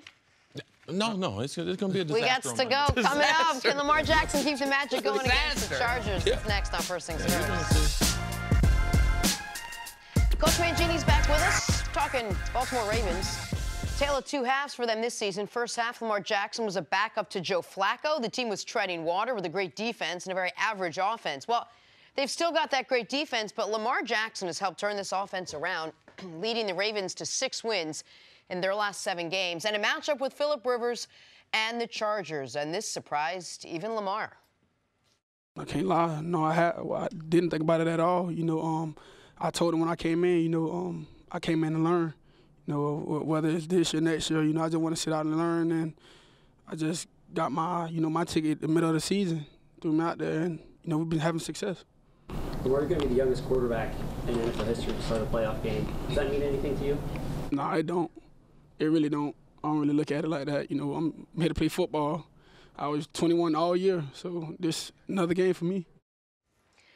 All right, Coach, what do you think the Ravens need to do to beat the Chargers? When you look back just a couple weeks ago, what they did to Phillip Rivers in terms of defensively, where he threw for under 200 yards, sacked 4 times, threw 2 interceptions, one of his worst games that he's had in years. Definitely this year and in years. Phillip Rivers is going to have to do a much better job figuring out that defense. And then offensively, one of the things that, to me, that's underrated there is Greg Roman's presence. And Greg Roman was the offense coordinator in San Francisco with Colin Kaepernick, and I worked with Greg, and Greg did a great job of creating these quarterback-driven runs. And it was week in and week out. They were creative, they were different, they attacked weaknesses, and I think that's been a big asset for Lamar. Lamar's numbers, I'm going to bring up a name from the past, Tim Tebow, in his starts he had 11 completions per start. Lamar Jackson, he's got 13 completions per start. They need to win this ball with him running the ball effectively, and then just managing the game with the passes. And Lamar, you would agree, is a more dynamic runner than Tebow. Tebow maybe was a more bruising runner, and maybe you thought it was more durable. But Lamar, I feel like Lamar is a better thrower of the football than Tebow, even if he's not refined at all yet as a passer, and definitely more of a threat running the football. Well, both guys went on runs with their teams. Sure. Both guys were able to create some things in the fourth quarter that they didn't necessarily create earlier in the games. So I think there's some similarities there. It's just they need more from him moving forward than 13 completions a game. Yeah, I think they're going to need more productivity coming from this game, because I believe that Phillip Rivers will recover from what happened in week number 16. I believe, looking at that Baltimore defense and the recent study of playing against them, I believe Phillip Rivers will make a comeback and play better going to Baltimore. If I was one of these quarterbacks, I'd much rather be Phillip Rivers, because I just believe that Lamar and a lot of other players are very, very naive to not only the speed but the intensity and how first downs are more important in the playoffs. This is not a regular game. Lamar, he wasn't a championship quarterback in high school. He wasn't a championship quarterback in college. And now his first time entering into the playoff, sometimes the magnitude of it surprises younger players. And then after the game, they don't want to admit it, but wow, I wasn't ready for the intensity and the speed of that game. I believe he's going to have to be, because he's going to be forced to be, because the Chargers, I believe, will score and have more success against that Baltimore defense. So how does he do in those situations where he's forced to be able to throw the football and to be able to throw it down the football field, which we know that's not what he wants to be able to do, and that's not what Greg Roman wants to be able to do at this stage of his career. See, do you think a guy like Terrell Suggs, who's been on a championship level player and on championship teams, has a moment with Lamar to try to let him know what you were just talking about right there? Like, you cannot think this is a regular game. You cannot. Well, that's a soundbite from yesterday. We late in the week. Now, I know John Harbaugh and I know the rest of the locker room, so to me it hadn't got into him. Because a lot of times what I do is the message point comes from the head coach and the leaders. And then I watch the younger players and see what they say. See if they repeat. Oh, no, this is just another game to me. Because this is the opposite of what Deshaun Watson was saying. Deshaun Watson said, yeah, I played in college playoff games. Nothing is like this. Nothing can prepare me for this. And he did play. He was a champion in college, and he did play in And it just lets games. you know that they're at a different stage mentally. But the talking points from the head coaches is exactly the same. In one spot in Houston, it got to the quarterback. He acknowledged it and talked about it. In Baltimore, let's go to see, because I know the playoffs are different. Everybody in Baltimore knows they're playing, and this is a veteran, savvy organization, not only football team.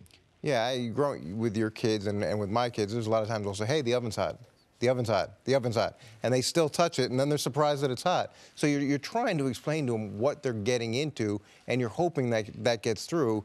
But until they really understand it and experience it, it's a problem. But at least if they go in understanding that there's going to be difference, like they anticipate it, you don't want them to go in thinking, well, there's no different. It's totally different. It is a totally different intensity level. You mentioned Phillip Rivers, and we were talking about him earlier, and I do think he should be better than he was 2 weeks ago because he's not going to be worse. That was the worst offensive game this Chargers team played all year. They scored 1 touchdown. That was after a Ravens turnover inside the 20. They were completely stymied the entire game. But I do wonder if the Ravens get out ahead and if the Ravens, even if it's just by 3 or 6 points, and the Ravens defense is doing what it's done all year, what this starts to feel on Phillip Rivers' shoulders, because he doesn't have many years left. He hasn't had a team this good in quite some time. Early in his career, they dominated the AFC West. He and LaDainian Tomlinson, back when Marty Schottenheimer was the head coach, and then into Norv Turner being the head coach. They had a 14-2 season. They had a 13-3 season. Phillip Rivers went to an AFC championship game with a torn ACL. And that's as good as it's gotten for him in the postseason. I wonder the different type of pressure than a young quarterback would feel. But the pressure of, wait, is my window closing in front of me? And if that makes him press, because as great as Rivers is, we do know he's a guy that at times will throw a ball up for grabs. We do know he's a guy that can make a throw where you're like, what are you thinking there? So that's something I'm very interested in to watch in a road playoff game with the best team he's been on in quite some time. The flip side of that is what happens if San Diego gets out in front, or LA gets out in front, and suddenly Baltimore has to change their complete approach. How is Lamar going to be able to respond to that, and what's that going to look like? Isn't it the same thing that we talk about with the Cowboys, that their one approach is what got them here, and if they veer away from that, they've not shown that besides that one game, he can go out there and throw for 200, 215 yards and be successful. Don't you want to keep them doing what they've been doing the last 7 games? This weekend is about how to make teams uncomfortable, how to take away what they want to do, and everyone knows how they're trying to win games, but there's other teams listen, we're going to try to come up with a number of different styles, and that's called make adjustments not only at halftime, but during the football game. It's trying to make the opposition play uncomfortable. As Coach says, making them play left-handed. I just believe that the Chargers, in getting 12 wins this season, let's not forget, this team won 12 games. There's more ways for them to be able to win the game, and with Melvin Gordon being closer to being healthy, he was not healthy week number 16, so I just believe there's more ways they can win a game than Baltimore with their limited what they're going to do offensively. I thought one thing you said, it might have been off the air, that was really interesting, is that when these two teams first played, it was in Los Angeles, and you actually think that might have played to the Ravens' advantage. I know it does. Okay. Because I've been on with quarterbacks who are limited, quarterbacks that the offensive coordinator is not going to let them throw the ball. When you get in the sunshine of either Florida, you get in the sunshine of California, there's less wind, because of the conditions, because of the tackiness of the ball. The coordinator opens up the game plan, and that's what we saw in week number 16, where he had his season high as far as yards, completions in that football game. Phillip Rivers, he's not challenged to throw the ball. He can throw it anywhere. He played his football in college at North Carolina State. So weather, because he's played in Los Angeles or San Diego, it doesn't matter with Phillip Rivers. He can throw a ball. We saw him late in the season in Pittsburgh, down by 16 late. Now, do we think Baltimore can make that type of comeback? No. But we know Phillip Rivers and that offense of the Chargers, they're explosive. They're going to make plays. That's why I have more confidence, because I've been with coordinators who had quarterbacks who were challenged. And when we were in warmer weather, they opened it up. And when the weather is cold, they go right back to their very, very conservative self. So let's watch and see what the game plan is for Baltimore. And, Coach, what has been your experience in having a quarterback who's challenged to be able to throw the ball? Yeah, you're trying to... A lot of experience. Yeah, that's, unfortunately. You're trying to manage the game most of the time. You're trying to put him in the best possible situation. You're trying to play complementary football, so you're not in an area where he's got to go win the game and he's got to make things happen. And it's hard. It's hard. I do like the fact that they've committed to him as a runner. They've committed to him with the quarterback-driven runs. They're going to stay with this style. Now, the defense has to hold up their end of the bargain, because if the Chargers get out in front, it's hard to stay with it through the whole game. And that's the comparison you were making to the Cowboys, I think, was a reference to something I said earlier in the week, which is there's two teams in the playoffs that nobody wants to be playing from behind. But there's two teams in the playoffs that are specifically not built to come from a 10-score deficit. That's Dallas in the NFC. That's the Ravens in the AFC. The Chargers, speaking on the road, best road team in the NFL this year, 7-1 on the road this season and undefeated outside of the state of California. Give us another segment, Coach? Yeah, sure. Awesome. Got to take a break. Coming up, What do the Cowboys need from Dak Prescott, as we just discussed, to take down Russell Wilson and the Seahawks next on First Things First? Tomorrow, big showdown in Dallas. Russell Wilson and the Seahawks take on Ezekiel Elliott and the Cowboys in the NFC wildcard game. It all starts at 7:30 Eastern, 4:30 Pacific. That's tomorrow on Fox and the Fox Sports app. Coach Mangini back with us to break it all down. Dak and Zeke in the playoffs for the second time in their careers. Last time, they couldn't get out of the first round, losing to the Packers. This time, they'll hope to beat a solid Seahawks team. Here's Dak on what's at stake. I don't pay attention to any stat but wins and losses. So when you say success of a quarterback or a quarterback success, depending on what they do in the playoffs, I think that's where the checks get written and they make their money, to be honest. Our job is to win, no matter what happens, no matter how you play individually. At the end of the day, it's to get the job done. So excited for my opportunity to be obviously back in the playoffs, missing it last year, but excited for this team and just knowing what we've got. The reality of the playoffs is this. Everybody's record 0-0, and you want to go 1-0 every week. And I think more than anything else is you just got to play with a clear head and go out there, and hopefully we can do that in the playoffs and do some special things. All right, Coach. Well, who do you like in this one? What do you think is the key here? Yeah, I don't love the whole idea of this is where the checks get written out. I don't know why he has to bring that up. But this, to me, is about identity and understanding who you are and what you need to do to win. And Seattle understands their identity. They're going to run the ball. They're going to run the ball whether they're getting 2.9 yards a carry or 4 yards a carry. And it's helped Russell Wilson tremendously. He's got 126 less attempts, but more touchdown passes. It's changed everything with pressure. He's not getting pressured as much. It's slowed down the pass rush. It's cleared things up. You're getting more zone. So that, to me, has been a very effective part of their approach, and they're going to stay with it. That's what they believe in.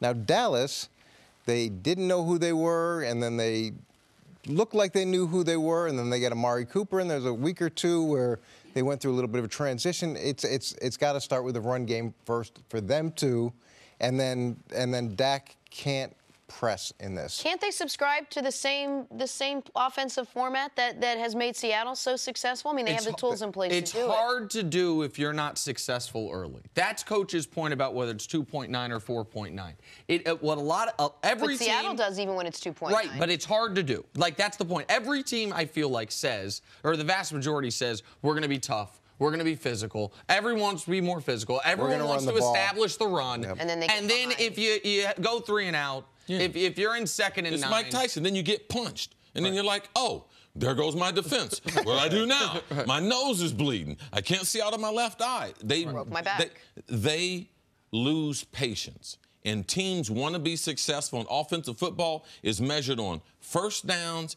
and points on the board. And when you don't have that, it's hard to remain patient in the game, especially in a playoff game. You have to have the culture says, listen, we're going to grind it out. We're going to play to our defense and our special teams. Guys have to know that. And in Seattle, because they've had so much success with their defense, and their head coach is a defensive-minded coach. It's easier for a team like that to keep that philosophy because the head coach is defense. Jason Garrett, former quarterback in the NFL, offensive coach, offensive philosophy. It's hard to remain patient like that when your philosophy is totally different. In Seattle, it's ingrained in them. In Dallas, it's a bumper sticker. Can they make it into a T-shirt? Can they make it into something that Philadelphia was able to ride throughout the postseason last year? And, Coach, to your point about Russell Wilson, you can argue this is the best year of his career. Most touchdowns, fewest picks, highest rating, while being asked in theory to do the least. But where he's been particularly brilliant is the fourth quarter,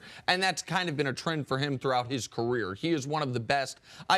You and I haven't talked much about Russell Wilson. I have to imagine he's one of your favorite quarterbacks because he has proven it time and again in the postseason in big moments. And one thing he's done this year that CU seized on, they're not turning the ball over. Like, Dallas is not going to get extra possessions. Half the games Seattle's played this year, is that right? Half of them, they have had 0 turnovers. Coach, I'm going to let you coach a team that out of 16 regular season games, you're going to have 0 turnovers. In 8 of them. It's amazing. It's amazing. It's amazing. 11 turnovers for the season. That's why they have the #1 turnover margin in the league. They forced 26. That's a good number. But 26 forced turnovers is usually not enough to give you the #1 plus minus in the league. But when you only turn the ball over 11 times all season, season, it is good enough. So that's why for Dallas, it was interesting in that highlight that we showed. It was a big Dez Bryant touchdown. That game was the last great Dez Bryant game we've seen in the NFL. He was excellent in the second half. He was a big part of the comeback. And Dak was excellent in the second half as the Cowboys came back or came all the way back against Green Bay. I don't think they can win this game just relying on Zeke. I think Zeke has to be great. I think Zeke has to do what he's done the last 2 months of the year, and I think it helps that he's going to be the freshest he's been all season, having not played in Week 17. But I think Amari, Witten's not there, and I can't rely on Blake Jarwin to do what he did in Week 17. I think Amari is going to have the type of game Dez Bryant had against the Packers 2 years ago. But there's far more trust and confidence in Zeke having a big game than Dak having a big game. We just haven't seen that many of it. And Dak having a good game is then what will then determine if Amari Cooper has a good game. So I think a lot falls on Dak Prescott's shoulders in this one. When you look at it, if you give the ball to Zeke and you keep giving the ball to Zeke, odds are something good is going to happen. And even if they've got 8, 9 in the box, he's going to find a way to be productive. And it's that commitment to keep giving him the ball that's going to open up things for Amari. Yes. And it's going to open up things for Dak. What my fear is, when the running back has the last week of the season off and the quarterback plays and you're going into the playoffs and you're thinking about checks being written, you want to make a statement in those games. You want to say, I'm the guy. I'm the reason this team should be successful. And that's my fear is start pressing. If you start pressing and you start pushing the ball and making decisions to get checks written, it's never a good thing. So I just looked at that comment, this is where checks get written, as almost just a throwaway line. I don't think he was really talking about you play well, you get paid. Coach, we done too many press conferences. I ain't got no throwaway line. Yeah. I mean, every word that I say, not only is it going to your locker room, it's going to your fan base, it's going to the opposition. So you don't have no time to be wasted. Look at the veterans when they do these press conferences. Man, there ain't no throwaway line. You know what I took that as? That's not. Watch who you're listening to, quarterback, because that's not the organization talking to you. That's someone outside the organization. That's someone like your agent, someone like your family members. Because, yes, him and Amari Cooper have a lot contingent on this postseason. If they're successful, both of them are due to get big pay raises. But I'm not going to mention it, even though I might be thinking about that. I'm not going to mention that in my playoff press conference. So that's what Coach Mangini is talking about. Think about the things at hand, and you being paid is not that important. Winning this football game by any type of style, that's what's important, because winning the game is more important, because if they win, he's going to get paid. Even if he doesn't play well. Exactly right. Because that's the way the team is put together. And that is how we do the quarterback wins thing. What's your guys' first Super Bowl with Brady? He had 1 touchdown pass in that run? 3 offense touchdown passes. Three offensive touchdowns. 3 offensive touchdowns in the playoffs. In the playoffs. But Brady got crowned a champion and a winner, as he deserved, and then had the statistical production later. Go ahead. But again, the checks being written, as soon as I heard that, I thought, okay, are you thinking about yourself here? Are you thinking about establishing to the world, I'm a really good quarterback. Yep. I'm completely underrated. You don't understand how important I am to this team. And maybe I'm reading too much into it, but that's what I took away. And that, to me, is the biggest fear in Dallas is if you're going to start to try to press to get a check written, that's when mistakes happen. There's 2 things I want to watch in this game. Seattle, one of the best tackling teams since Pete Carroll, has been there. They get you to the ground, regardless if you're a runner, a pass catcher. So I want to watch Ezekiel Elliott. How many yards does he get after contact? And I want to watch Amari Cooper. How many yards does he get after the catch? Because if he's pressing like the quarterback, Dak, watch for Seattle to create some fumbles, because Pete Carroll and that defense, man, they get after the ball. So watch yards per catch, which might force some turnovers if Amari. I'm looking for Amari to have a big game. And talking to Sanjay Lal, they were looking forward to this stage, one-on-one coverage on the outside, free access. They believe he can be very, very productive. Go ahead, Jim. Well, I was going to say, you said that earlier when I said these are 2 teams. If you look at them, both 10-6, both mobile quarterbacks, both great defenses, what differentiates the 2? And you said it's going to come down to big plays, who can make more of them, and that's when I think you look at the quarterbacks. And Seattle, listen, Doug Baldwin gets the headlines.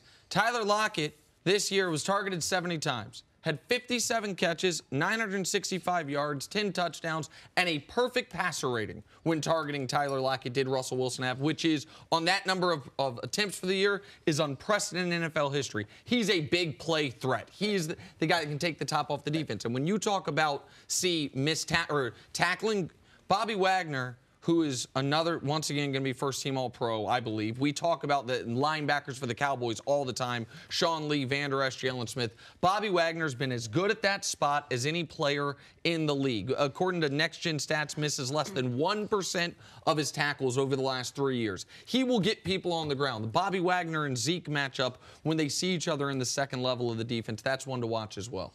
And Russell Wilson, too, when he is able to hold the ball longer, his numbers skyrocket. And because people aren't pressuring him, because they have to honor the running game, because people aren't rushing with the same aggressiveness because of the running game, he's able to hold the ball longer, and that's where a lot of those big plays come for Russell. Once you get to the playoffs and both teams match intensity and they both know how much is on the line, how much of the game comes down to strategy and coaching when you put Pete Carroll up against a guy like Jason Garrett? Yeah, we don't like to do which coach is better. We just which coach is going to make adjustment. Pete Carroll's proven himself at all levels as an outstanding strategy, also a guy who will take a chance.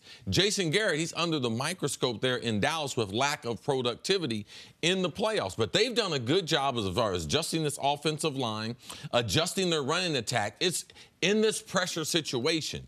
Which team can play closer to their identity? Now, we believe Seattle, because we've seen them down in big spots, them still run the ball. And we've seen Dallas, when they get a little bit off kilter, their offense is struggling, they tend to get away from Zeke running the football. So I think that Pete Carroll has proven in these situations that him and his staff, they will make adjustments. The question is, in Dallas, in the biggest stage, on the biggest stage, under the most amount of pressure, Coach, will Jason Garrett and this staff be able to stay to what makes them successful and what their identity truly is? Yeah, that to me is my huge question as well. And when you look at coaching, how well did they do during the week? How well were they able to get that information to the players so that when anxiety creeps in, when pressure creeps in, guys default to what they know. So all that prep during the week is going to decide whether, once the pressure's on, whether they can react. Thank you for listening to the First Things First podcast. Remember, leave us a review and tell us what you think. Subscribe to the podcast on Apple Podcasts and catch us on FS1 Monday through Friday, 6:30 a.m. Eastern. For Cris Carter and Nick Wright, I'm Jenna Wolfe. So long, everybody.